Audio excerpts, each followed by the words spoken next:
Hello beautiful peoples, welcome to my video. আজকে নেপালের পোখারা শহরে বাইক রাইড নিব, চলে যাব এরকম সুন্দর একটি গ্রামে। পথে দেখা হয়ে যায় কাদের সাথে, আপনাদের সাথে এই ভিডিওতে শেয়ার করব। তাহলে চলুন শুরু করা যাক। নেপালের পোখারা শহরের লেক সাইড থেকে এই বাইকটি আমরা আজকে ভাড়া করব অর্ধেক বেলার জন্য। আমাদের খরচ পড়বে 2000 নেপালি রুপি। বাইকটিকে ভালো করে বিডি করে নিচ্ছে, যেন পরবর্তীতে বাইকের মালিক আমাদেরকে কোনো ক্লেম করতে না পারে যে বাইকের কোনো সমস্যা হয়েছে। এই জন্য ভালো করে বিডি করে নিয়েছি এবং টাইমও দেখে নিয়েছি। এই হচ্ছে বাইকের মালিক, ওনাকে টাকা দিয়েছি এবং 2 লিটার পেট্রোলের খরচ দিয়েছি। এখানে পেট্রোলের খরচ পড়েছে 247 রুপি। এবং বাইকের মালিক আমার কাছ থেকে সিকিউরিটি হিসাবে আমার এনআইডি কার্ড রেখে দিয়েছে। এখানে আপনারা 2000 থেকে 3000 রুপির মধ্যে রয়্যাল এনফিল্ড বাইক সারাদিনের জন্য পেয়ে যাবেন। এখন চলে এসেছি আমার হোটেলে আমার ব্যাগটাকে নেওয়ার জন্য। এই হচ্ছে আমার ব্যাগ। এখন ব্যাগ নিয়ে চলে যাব আমরা দুপুরের খাবার খেতে। নেপালের পোখারা শহরে হাতে গোনা 3-4টি মুসলিম হোটেল আছে, এই জন্য একটু দূরে আমাদের হোটেল থেকে। আমরা এখন বাইকে করে ওখানে যাব, খাবার খাবো। এই ভিডিওতে আপনারা দেখবেন পোখারার ব্যস্ত শহর থেকে শুরু করে প্রাকৃতিক সৌন্দর্যে ঘেরা বিভিন্ন রাস্তা, স্থানীয় জীবনযাত্রা এবং নেপালের অন্যতম জনপ্রিয় পর্যটন নগরীর বাস্তব চিত্র। আমাদের সামনে এখন ফেওয়া লেক। অবশ্য বাইক থেকে ফেওয়া লেক বেশি একটা দেখা যাচ্ছে না।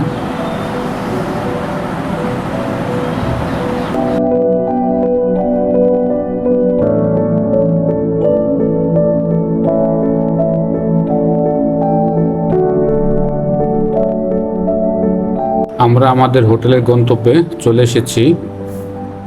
বাইক পার্কিং করলাম। এভাবে সারি সারি রাস্তার মধ্যে বাইক পার্কিং করা থাকে।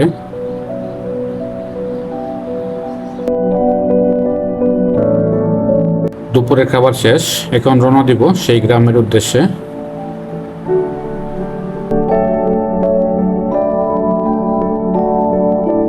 রাস্তার গাড়ি, দুধারে মানুষ এবং আশেপাশের বিল্ডিং, দোকানপাট দেখতে দেখতে সামনের দিকে অগ্রসর হচ্ছি। শহরের পরিবেশ ছেড়ে প্রাকৃতিক পরিবেশে অল্প কিছুক্ষণের মধ্যে আমরা প্রবেশ করব।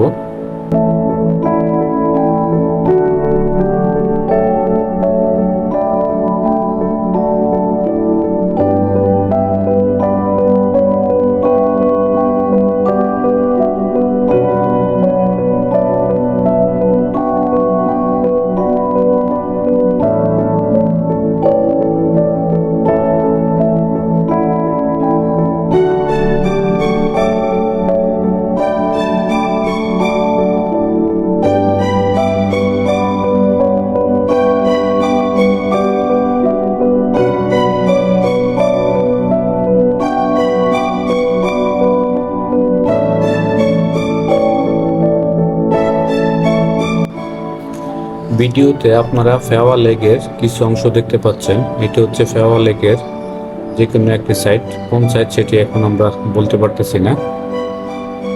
খুবই সুন্দর ক্লিন রাস্তা, পাহাড়, রাস্তা এবং লেক, এক অপূর্ব সমন্বয়।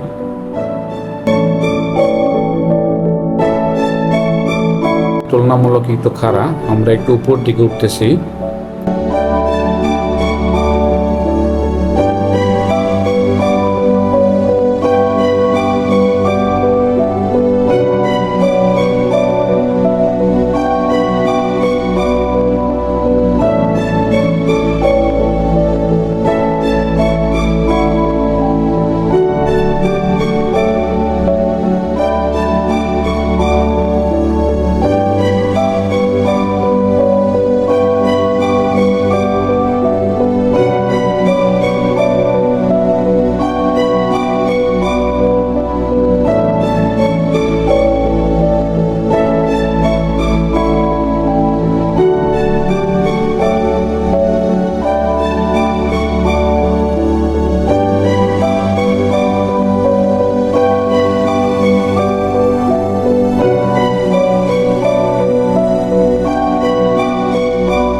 মাহমুদ বাংলাদেশের একজন ভালো অভিনেতা।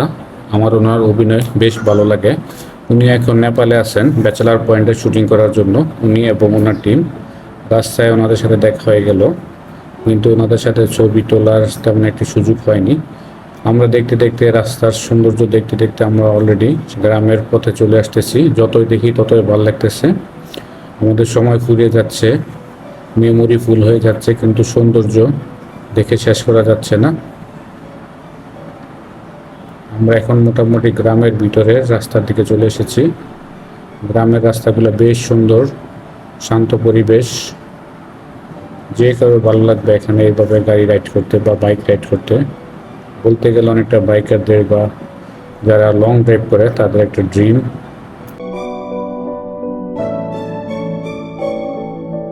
নেপালের আবহাওয়াটা একটু অন্যরকম। এই রোদ, এই বৃষ্টি, এখন কীরকম যেন আকাশটা একটু মেঘলা মেঘলা, যে কোনো সময় বৃষ্টি নেমে আসবে।